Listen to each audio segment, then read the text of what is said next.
13 சஹாபாக்களின் சிறப்புகள் பற்றி பார்க்கலாம். 1. அவர்களின் உடல்கள் பரிசுத்தமாக இருப்பதால் ஜனாசா குளிப்பாட்டப்படுவதில்லை. 2. அவர்கள் புனித போரில் அணிந்த ஆடைகளே அவர்களுக்கு கஃனாக அணிவிக்கப்படும். 3. அவர்களின் ஆடைகளில் இரத்தம் படிந்திருந்தாலும் அவற்றை கழுவ வேண்டிய அவசியமில்லை. 4. சுகதாக்களின் ஜனாசா தொழுகையில் தக்பீர் ஒன்று அதிகமாக்கப்பட வேண்டும். 5. சுகதாக்கள் நிரந்தரமான ஹயாத்தையுடையவர்கள். அவர்களை மையத் என்று கூறுவதை குர்ஆன் தடுக்கின்றது. 6.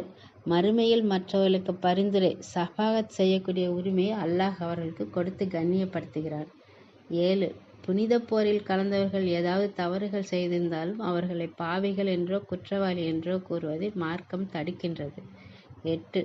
சஹாபாக்களின் உடலை மண் தின்பதில்லை. 9. அவர்களின் கபர்களில் சோதனைகளும் இல்லை. 10. அவர்களுக்கு அல்லாஹ்